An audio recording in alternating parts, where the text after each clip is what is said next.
Welcome everyone to another episode of the Damage Report. I'm John Adirola, mainly solo today, although we not only have a big, huge list of different news topics we're gonna get to, we do have two guests joining us a little bit later on in the day. So you might have noticed if you've been on political Twitter over the past couple of days, Tucker Carlson and his show on Fox News have been under the gun for some of the disgusting things he's said on immigration over the past few days. Some of his sponsors have actually dropped out as a result of the social media firestorm.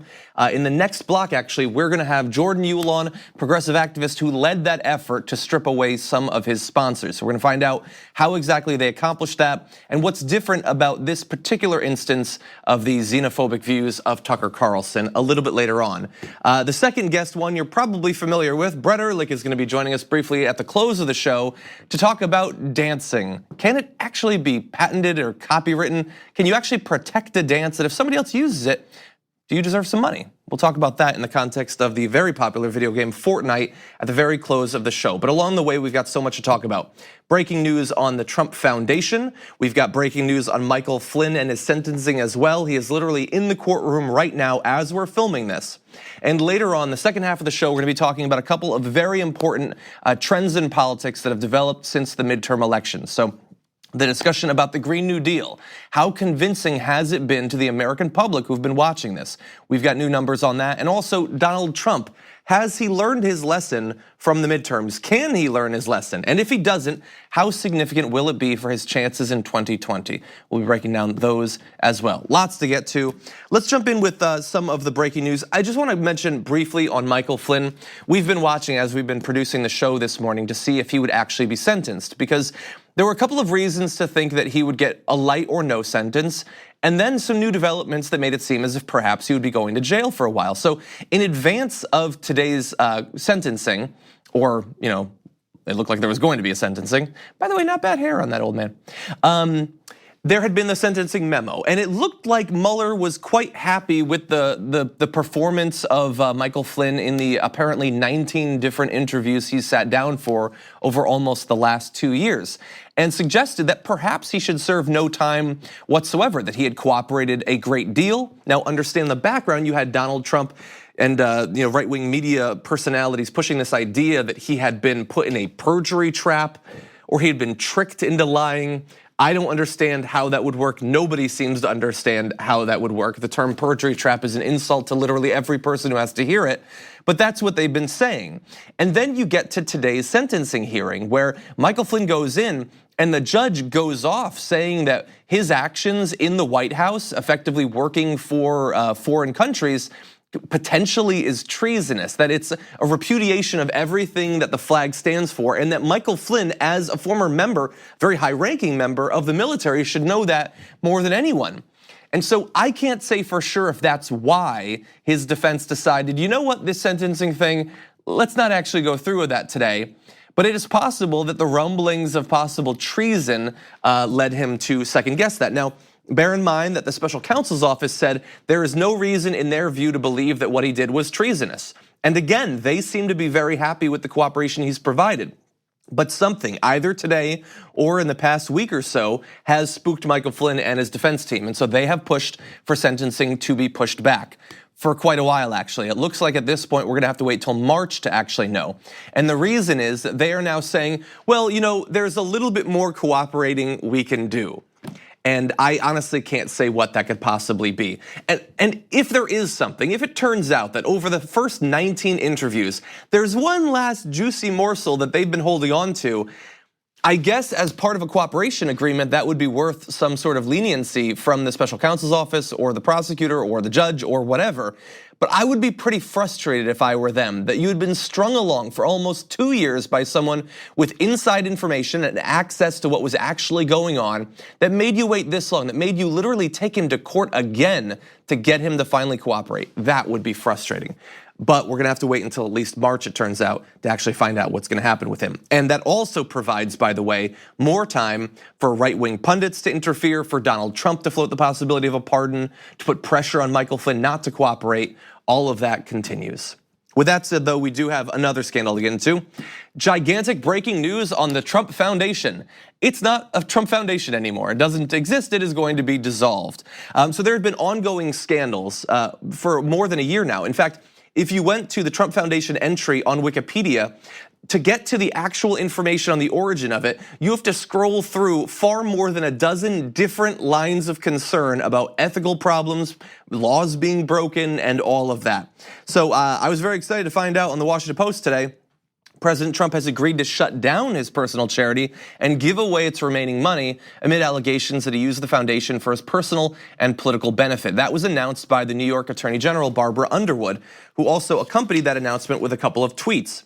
She said they've secured a stipulation requiring it to dissolve. They're going to be reviewing that dissolving to make sure that they actually do give away the money to legitimate charities. Says that the foundation functioned as little more than a checkbook to serve Mr. Trump's interests. Our lawsuit remains ongoing, and that is the interesting part. She has a second tweet. This is an important victory for the rule of law. There's one set of rules for everyone. We'll continue to move our suit forward to ensure that the Trump Foundation and its directors are held accountable for their clear and repeated violations of state and federal law. So you might think, well, if it's being dissolved, if the money is being given away, then isn't that mission accomplished? What more do you need to do? Well, if they were actually defrauding people, then there are damages that likely might need to be paid out.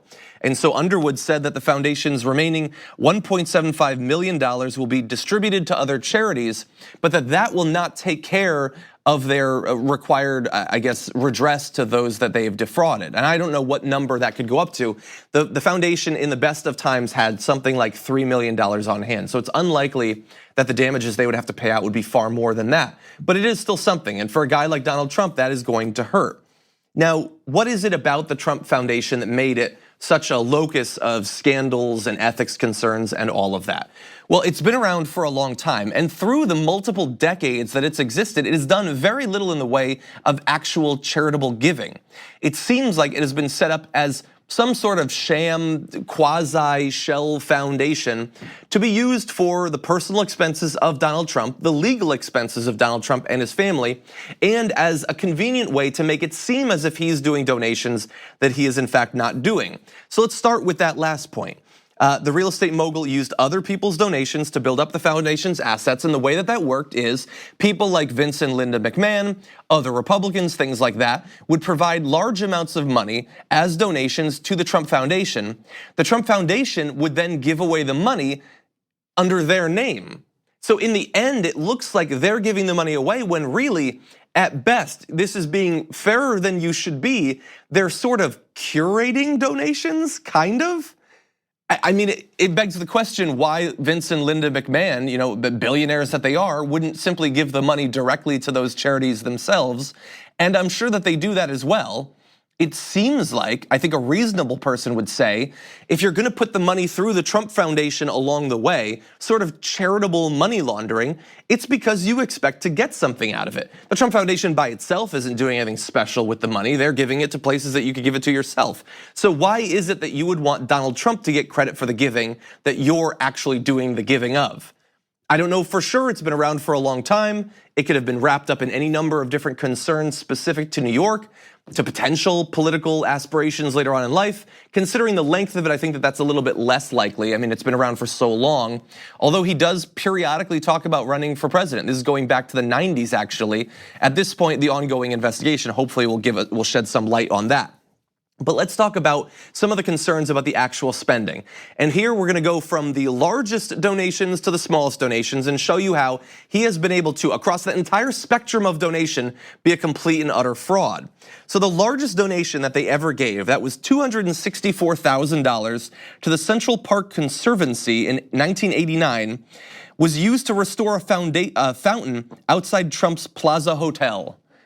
So the biggest gift they ever gave was, first of all, decades and decades ago, even though he would lead you to believe that he's getting richer over time, and it was used to make a fountain look nicer outside of his hotel. So that as you're walking in, you're like, hey, nice fountain. I guess that's charitable giving for the birds that use the fountain. I don't think it's benefiting that many people, especially considering that those are not exactly cheap places to stay. Maybe if it was like subsidizing hotel rooms for poor people, that would be nicer, but he didn't go in that direction. So that's the biggest one. The smallest donation was $7. That was given to the Boy Scouts back in 1989. And it also matched the amount required to enroll a boy in the Scouts the year that his son, Donald Trump Jr., was 11. So they gave 7 buckaroos so that Don Jr. could be a Boy Scout. Now, think about that. Now, this is a long time ago, but you would be led to believe that Donald Trump was at least a millionaire, if not a billionaire at that time. And rather than spend his own $7, they donated it from their foundation. $7. That is absurd. They're shocking frauds. It makes me remember a story from back originally in the 80s. There was, I forget the name of it, I think it might have been Vulture or something like that, but there was a newspaper in the New York area, and it would continually troll Donald Trump.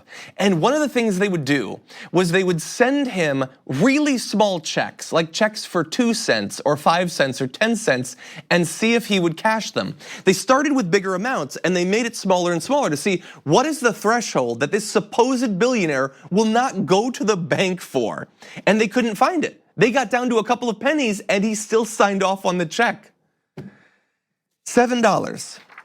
$7. And if that doesn't prove that this was never really a foundation, that it was just for the benefit of him, bear in mind that the Attorney General's investigation turned up evidence that Boy Scout Donald Trump Jr., Eric Trump, and Ivanka Trump, all listed as officers on the charity, had never held a board meeting. The board hadn't met since 1999. And Alan Weisselberg, the official treasurer, said he wasn't aware that he was on the board at all. So the entire thing was a sham. It had no formal organization. It had no mission to actually accomplish any sort of charitable goal. It was there to benefit Donald Trump. We've talked before about this, so I won't go into detail, but one of the worst instances was a $25,000 donation given to Pam Bondi in Florida, apparently around the exact time that she was considering an investigation into some of his other fraudulent activities. Now, she was up for re-election at this point. She needed support, so he donated money to a group that was supporting her re-election, and suddenly, totally coincidentally, she decided not to investigate some of the claims of fraud in another one of the areas of his business. So not only do you have benefiting his businesses and getting his boy into the Boy Scouts, you also have pay for play coming from wealthy donors for the benefit of Donald Trump. And by the way, now that it is being dissolved, it does make me remember one big line of Donald Trump reasoning over the past few years, and that was about one of the reasons you should be really concerned about Hillary Clinton, and that was how sketchy the Clinton Foundation was. He tweeted back in August 2016, "When will we see stories from CNN on Clinton Foundation corruption and Hillary's pay for play at State Department?" Well, now his foundation doesn't even exist because of pervasive concerns about ethics violations and possibly violating the law as well. A little bit of cosmic irony for you. With that said, we are gonna take a break. When we come back, progressive activist Jordan Ewell is gonna be joining us. He has had Tucker Carlson in his sights over the past few days and has notched a number of wins. We'll break those down after this. We need to talk about a relatively new show called the Republic, or UNFTR. As a Young Turks fan, you already know that the government, the media, and corporations are constantly peddling lies that serve the interests of the rich and powerful. But now there's a podcast dedicated to unraveling those lies, debunking the conventional wisdom. In each episode of the Republic, or UNFTR, the host delves into a different historical episode or topic that's generally misunderstood or purposely obfuscated by the so-called powers that be, featuring in-depth research, razor-sharp commentary, and just the right amount of vulgarity. The UNFTR podcast takes a sledgehammer to what you thought you knew about some of the nation's most sacred historical cows. But don't just take my word for it. The New York Times described UNFTR as consistently compelling and educational, aiming to challenge conventional wisdom and upend the historical narratives that were taught in school. For as the great philosopher Yoda once put it, "You must unlearn what you have learned." And that's true whether you're in Jedi training or you're uprooting and exposing all the propaganda and disinformation you've been fed over the course of your lifetime. So search for UNFTR in your podcast app today and get ready to get informed, angered, and entertained all at the same time.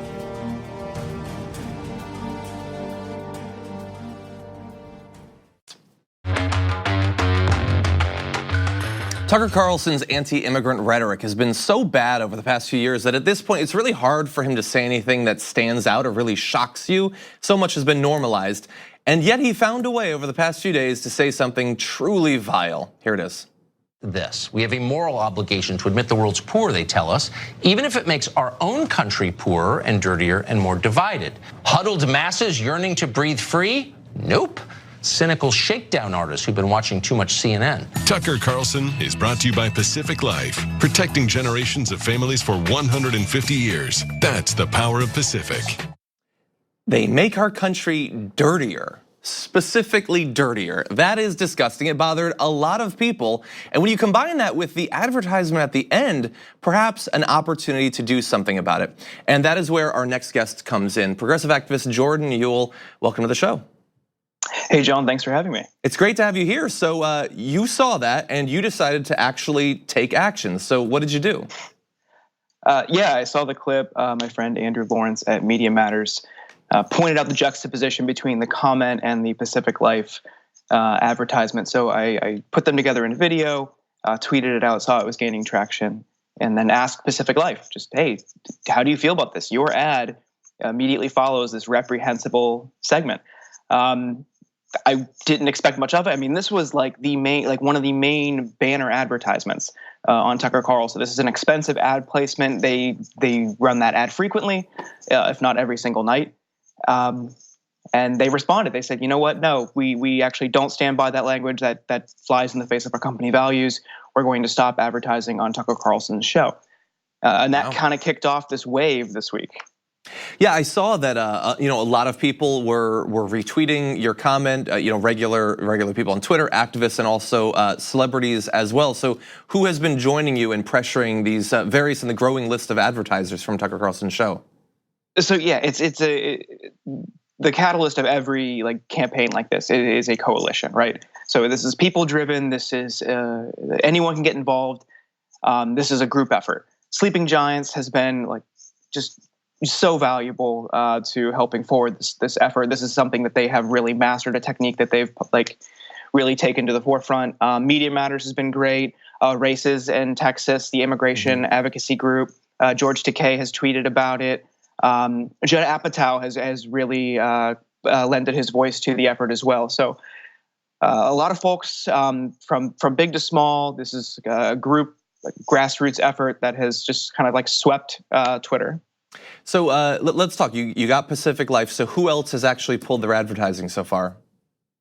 Indeed, the job hunting site Bowflex, Smile Direct, NerdWallet. Those are the ones that pulled before yesterday. And then last night, if you saw, he doubled down on the comment. He played the clip again, said it's true. He said the left was trying to silence him. And then in response to that, Ancestry, Voya, Land Rover, and Minted also pulled their ads. There's a few others that in response that have said that they're going to reevaluate the relationship without saying either way how they've decided. But more and more sponsors are either considering pulling out or are in the process of pulling out. I'm shocked to find out Bowflex is an advertiser on Tucker Carlson. Yeah, a pretty frequent one too. I was surprised that they were still around. So I'm curious then, who are the holdouts? Which companies so far are saying, you know what, nope, we're fine with this. We're not going to change our relationship with them? So AstraZeneca, the pharmaceutical company, John Deere, a few folks like that. I can't remember the rest off the top of my head for who have said that they're going to actively stay. But the ones that we're not hearing anything from are some of his most frequent advertisers, like 23andMe has run quite possibly more ads than any other company over the past several weeks. Nothing. We have not heard anything. But their competitor Ancestry pulled out. So when you have 23andMe, which is like a kind of a go-to holiday gift, at the forefront of a consumer boycott, I don't know how sound of a business decision that is. So I would encourage them to reconsider associating with Tucker. I just want to briefly mention, I love the fact that this guy he's flirted more and more with, white nationalist and white supremacist rhetoric. That obviously this idea that genetics drives all this stuff, has both Ancestry and 23andMe up until recently advertising on the show, apparently believing that their audience is going to be really concerned about genetic purity in testing. That's interesting. You weren't the first person to find that ironic. I'm a little I'm a little reluctant to explicitly say that's why they're advertising, but it does look a little suspicious. So I want to ask you, as I pointed out in my intro, it's not like Tucker Carlson hasn't said horrendous things before. I mean, he's had guests on who've pushed the book Camp of the Saints and other sorts of classically racist things like that. What is it about this incident that you think helped to finally cause some of these advertisers to drop out? So I think this kind of veers away from just a traditional free speech defense. Like, I'm not going to agree with pretty much anybody on Fox arguing regarding immigration policies. But this transcended that. This wasn't just like, hey, we need to do X, Y, and Z in regards to the asylum program or the wall. This was like explicitly dehumanizing and xenophobic language. This wasn't, hey, we need to cap it at X amount of people. This was, they make us dirtier and poorer. That is horrifying white nationalist rhetoric that has been championed by the likes of like Andrew Anglin, who runs the Daily Stormer, the neo-Nazi. This is stuff that David Duke is cheering on, and Richard Spencer is heralding. Like, that's the kind of language that he used was. Like, this isn't just, hey, we need to limit the amount of people that come from Nicaragua. Yeah, this was race-based. This was class-based. It has no place on TV. And I want to ask you, just because I know from following you on Twitter that you keep tabs like Media Matters does on these individuals. I generally, aside from news reporting and Media Matters, things like that, I don't generally consume Tucker Carlson's content. But over time, is my sort of anecdotal experience is correct? Is he getting worse in this area, more explicit in his racism or appeal to white nationalists? It sure seems that way. I mean, if you think back to when he was on Crossfire, this wasn't language that he frequently trotted out. This seems to be kind of a new and bold push. He seems to be emboldened by it. Fox doesn't seem to be doing anything about it. And advertisers, the ones that are remaining, are continuing to fund and provide a platform and a megaphone for this language. Yeah. So unless he faces some sort of repercussions, this is only going to continue, and it's only going to get worse. I have one last question for you. So I know that you said he doubled down recently. That's what they're going to do. They're going to say, I'm the big alpha. I'm not going to be scared off. I'm not going to be intimidated. But we know that past boycotts on Bill O'Reilly were quite successful, on Glenn Beck at one point. Do you think that despite his bravado and big language that he might actually moderate his behavior and language based on this campaign against him? I don't think so. I mean, he seems to be like sticking to it. Unless we see some pressure, like corporate pressure and outside pressure, and maybe even a little bit of internal disarray at Fox, and some sort of crackdown on his language, I don't think he'll change. So people need to understand that this isn't going away, and this certainly isn't new. A lot of people, companies who sponsor him, want to act like they're surprised to learn this. He's got a well-documented history over the past couple of years of saying things like this, including like explicitly mirroring language used by white nationalists and neo-Nazis. Like, this isn't new, and this is not going away. Yeah. Okay, well, I want to thank you, Jordan Ewell, for your advocacy and for coming on the show today. Absolutely. Thanks for having me, John. Thank you. We're going to take a short break. When we come back, new polls on the Green New Deal. How convincing has this discussion over the past month been? We'll break that down after this.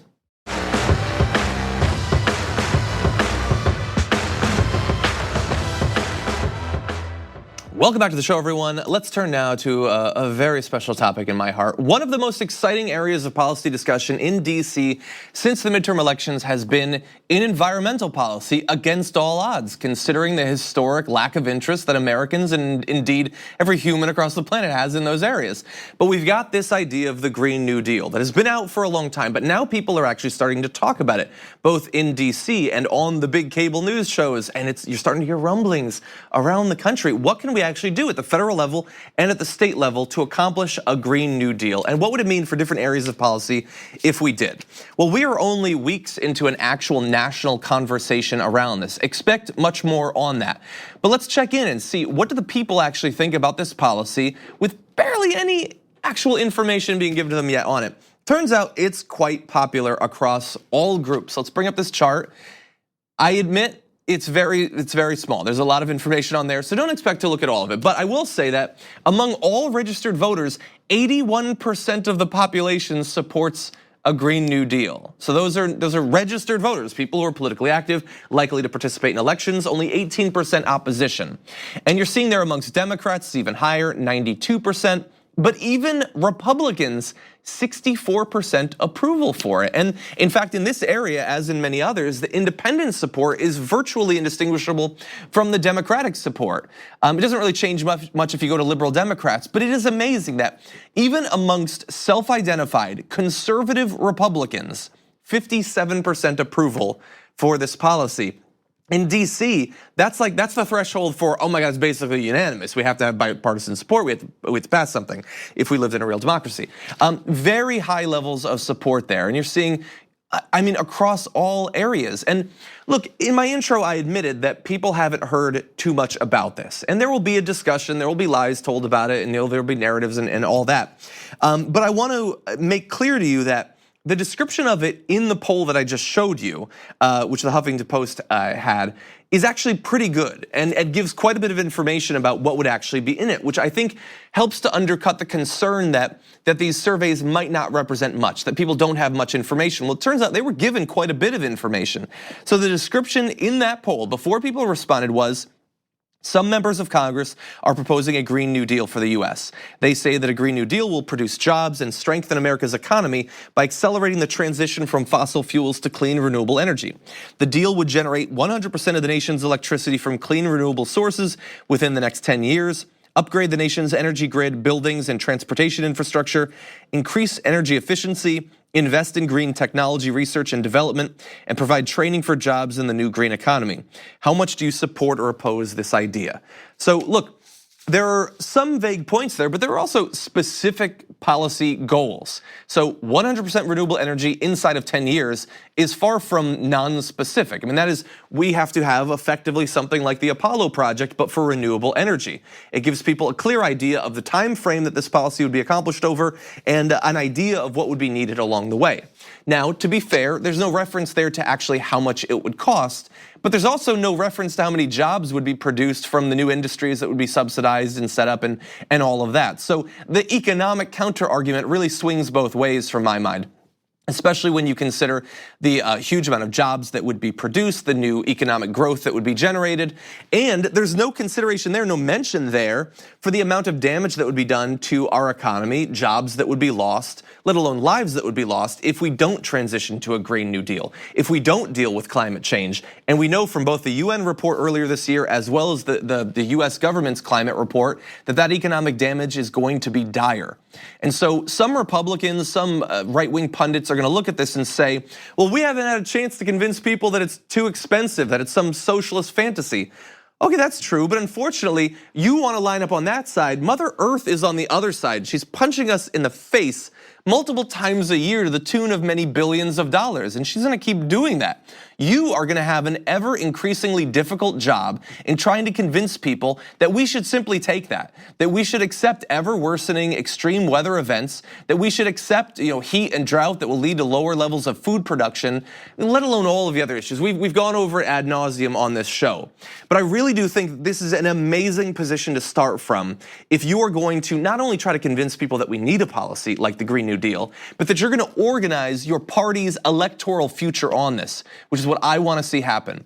I think over the next 2 years, in advance of the next presidential election, this should be the policy that we run on. It cuts across multiple policy areas, that is true, but this is the umbrella under which so many very necessary policy changes can coexist under. And it's one that you can definitely win elections on. I mean, what other policy, large policy that affects the economy and all of that, can you point to that has the sort of uniform support across not only Democrats and independents, but also Republicans as well, that both liberals and conservatives already support? We're going to have a conversation. It's going to get complex. It's going to get dirty and all of that. But this is an amazing starting point for that conversation. And by the way, a lot of shows will show you one poll and then say their job is done. I'm always worried you're going to think that it's an outlier or something like that. So let's go to additional support. New York Times, 98% of loyal Democrats support a Green New Deal. 96% of voters who cast ballots for President Barack Obama in 2012. But the interesting thing is 93% of voters who cast ballots for Obama, then for Trump, then supported Republicans in 2018 actually support it, which is crazy. I don't know how the number is that high, but that is very high level of support across both Democrats and Republicans. I mean, you can capture a significant portion, far more than you need to become president, by running on something like a Green New Deal. And I want to give credit to the person who helped to inject this back into the public consciousness. That is Alexandria Ocasio-Cortez, who after that poll was revealed yesterday tweeted, "Our first policy proposal, a Green New Deal to mobilize national jobs and infrastructure investment to address environment, fix our communities and save the planet, has support from a majority of conservative Republican voters. Maybe that's why GOP media is so scared of us." And I think she's definitely onto something. And there was more evidence provided over the past 24 hours because she recently announced that she's gonna be taking a couple of days off for self-care, and she was immediately attacked. She was attacked by Fox News, by the Daily Caller, all saying, look at this millennial taking time off. Well, first of all, it's the holidays and Donald Trump is taking a 16-day vacation. And in a world of there's a tweet for everything, he had previously tweeted out attacking Barack Obama for taking a 12-day vacation years earlier. So he's taking far more. She has been campaigning nonstop for like 2.5 years at this point, and she's not even a congresswoman yet. If she's gonna take a couple of days off, I think this is the time. She can bask in the successful effort to get people to talk about and care about a Green New Deal, as now demonstrated across multiple polls. If anybody deserves a break, it's AOC at this point. And also credit to the Sunrise Movement that has helped to organize youth activists around this issue. I look forward to seeing much more from them on this topic in the next couple of years. With that said, we are gonna take a break. When we come back, Donald Trump, coming out of the midterms, has he gotten the message? The polls are in, and we'll break them down after this.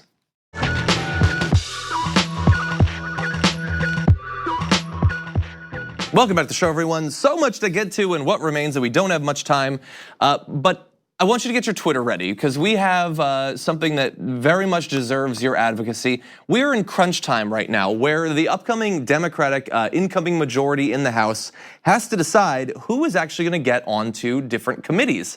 Now, all committees are important. They all deal with important topics, but there are some that are sort of a higher tier in terms of being able to set priorities for things like tax policy. These are issues that affect all other issues. And it is crucial at this point that in a year where we got some of the most progressive new congressmen and women that I can remember, that they not only are in the majority, but that they're on the committees setting the sort of the stage for what the majority is actually going to do. And that is where you come in. Justice Democrats, which had amazing success over this last election in getting their candidates into office, now needs you to put pressure on the House leadership to make sure that some of those awesome progressive new leaders for us are leaders as well in that majority. So if we could bring up this graphic, you're gonna see that they're calling for key appointments of progressives to important congressional committees. They're suggesting a few, I just wanna spotlight some of them. Pramila Jayapal, who's been around for a bit, who's an amazing progressive congresswoman. They want her on Judiciary and Ways and Means. Alexandria Ocasio-Cortez and Ro Khanna, but all three of these have been on the show. Ways and Means is a ridiculous name, but it sets tax policy for the House. If you want to pass big progressive legislation, you need big progressives on the Ways and Means Committee to make sure that we have the money to actually do it. And can you imagine a Ways and Means Committee with Khanna, Jayapal, Ocasio-Cortez? That is what we need.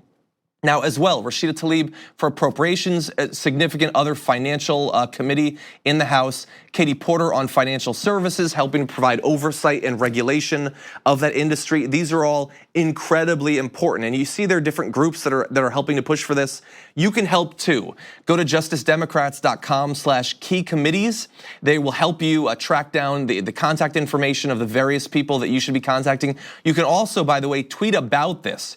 Put Nancy Pelosi on there, put the link to that website. Get more and more people to sign up because right now is where we have the potential.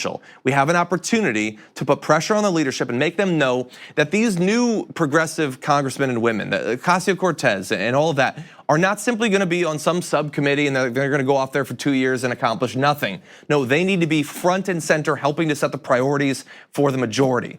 and they're not gonna get there without your advocacy. So please take a couple of moments out of your day, tweet about it, post on Instagram and Facebook about it, and go to that website, the website that we linked, and use their tool, and that'll streamline the entire thing for you. So justicedemocrats.com/key committees to make sure that these candidates that we've been fighting for are in the position to fight for you. Okay, with that, let's jump to some other news. We had the midterms. It was a gigantic wave election. Regardless of what you might have heard, it was far bigger in terms of the popular vote lead of Democratic congressional candidates than the Republicans back in the 90s in that huge wave that is always referred to as this turning point for American politics. Well, looks like we turned again, this time in a better direction. But has Donald Trump actually gotten the message? So very interesting polling data recently that tells a tale of a couple of different possible futures. So overall, we find out that Donald Trump has, in this poll from NBC News, a 43% job approval among all adults. That is shockingly high for Donald Trump, although just 38% of voters say that they would want to re-elect him. That is a bizarre thing to say. I approve of his job, but I wouldn't want him to keep doing it. Whatever, fine. So between 38 and 43% of Americans are okay with Donald Trump. Now, even better news for the president, that's pretty much where Barack Obama was after his midterm drubbing, in his words. And he went on to win re-election. So does this mean Donald Trump can just coast on through to 2020 and become president again? Maybe. It is possible, but not necessarily. And there's another area of polling that I think is fascinating. That is, what do voters think about the message that was delivered to the president in the midterms? Now, both Obama and Donald Trump had horrible midterm performances.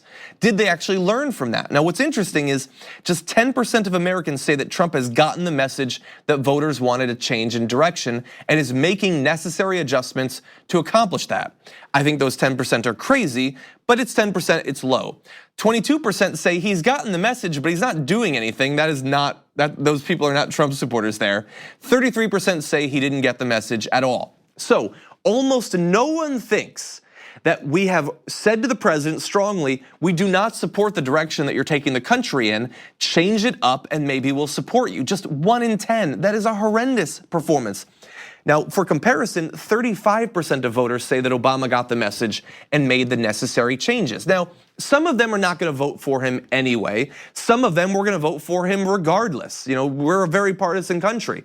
But there are people who are looking to see, does the president actually respond to the will of the voters? Is he paying attention to what's going on in the country and adapting intelligently, reasonably, based on what actually happens? And on that metric, Donald Trump is doing horrendously. He is being lapped by Obama multiple times over.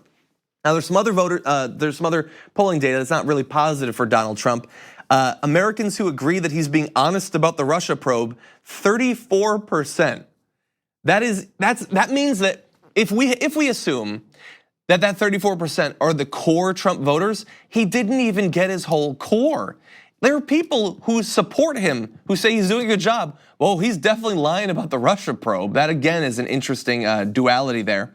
Those who believe the Russia investigation should come to an end, just 34%, which again, that is smaller than his core supporters. That means that outside of hardcore Trump supporters, virtually no one agrees with the messaging that people like him and Sean Hannity and others have been pushing for a couple of years now, that this probe is a witch hunt, it is a waste of time, it's a waste of money, and it should end.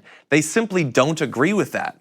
Now, look, I don't know how many people are gonna be determining their vote in 2020 based on either that investigation or other investigations like the payments to his mistresses or the Trump Foundation or all the other ethics and legal concerns. But overall, as we go forward, there is gonna be strong opposition to him, not only in the form of 70 to 100 Democrats running against him in the next primary, but there's the very real possibility that he'll be primaried as well.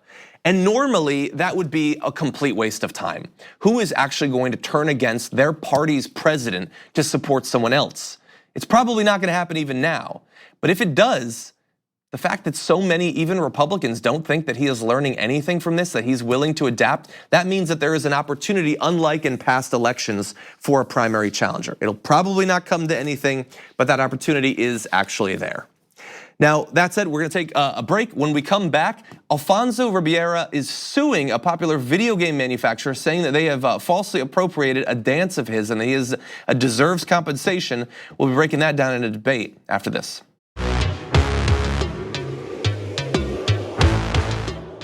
And now it's serious debate time on the Damage Report.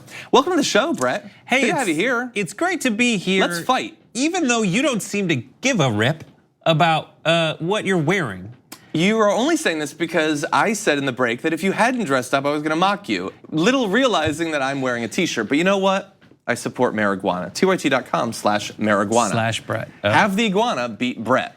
Anyway, let's jump into it. Brett. Okay, let's debate a little bit. Okay, let's fight. Okay. Alfonso Ribeiro, who famously played Carlton on The Fresh Prince, an iconic character with an iconic dance, the Carlton, now suing Epic Games, creators of Fortnite, for using his dance in the game. Let's play a little video to show you whether or not he has a point that they are taking his dance. Yeah, there's no audio on this, but this is pretty much. Yeah.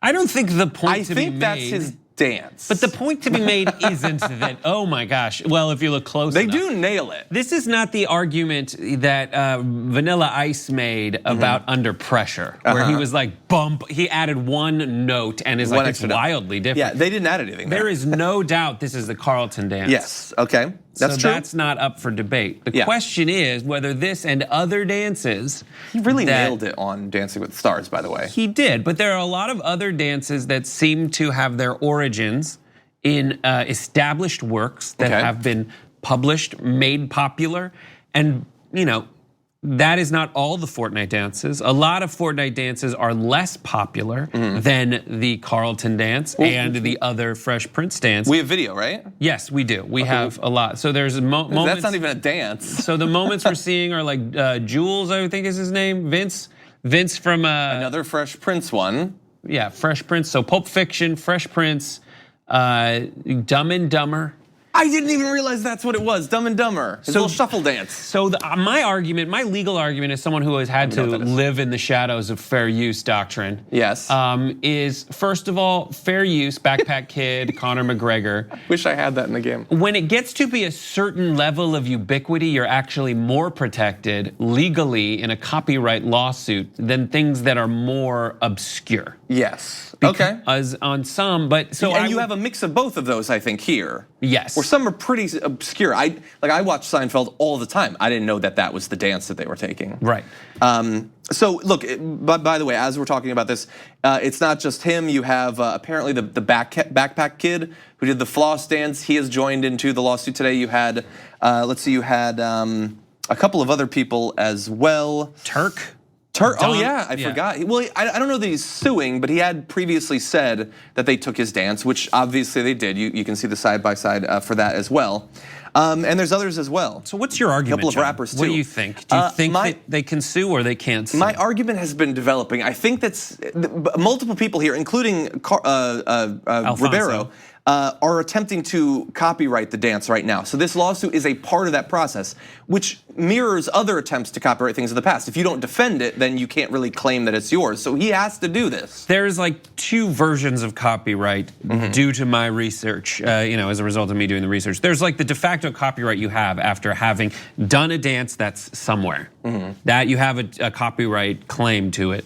Then there's the formal process of doing a copyright, like filing the paperwork, which you have to have that filed before you can do a lawsuit. With the Carlton dance, I would argue it's probably not his to copyright. I would say rather it belongs to, I forget which studio and network that was on, because typically they own everything, depending on his personal contract with Even though those entities. it has traveled with him. It can have traveled with him, and there probably would be some kind of share. So I would like to say, I've been thinking more about this, and I've been reading. So Chance the Rapper, he had tweeted previously, they should put the actual rap songs behind the dances. Black creatives created and popularized these dances, but never monetized them. And imagine if they had the money. And I am convinced, I don't know that legally they're required to pay the Floss Kid or any of the rappers or Alfonso, but I do think they should. Whether they're making money. If their argument is fair use, they can make money off it, though it's a more difficult case to make. I do think that there's no reason for Fortnite not to share it. Yeah, because I they're think certainly so they can awash afford in it. cash. And, this is one of the areas where they're not responsible for it, but there is a very long history of the cultural contributions of especially Black Americans. This is not just Black artists, but there's a lot of them being appropriated and monetized, and then the origin isn't even remembered. Nobody even knows where it comes from, and there's instances of that here. Now, they're not the only video game to use these dances. Destiny and others have as well, and they're not required, I think, to pay, but I do think they should, especially if it's a kid doing the dance. Give him a scholarship. That was his dance. He should get the money for that. Well, thank you for joining us. Thank you for watching. We'll be back tomorrow with a lot more for you.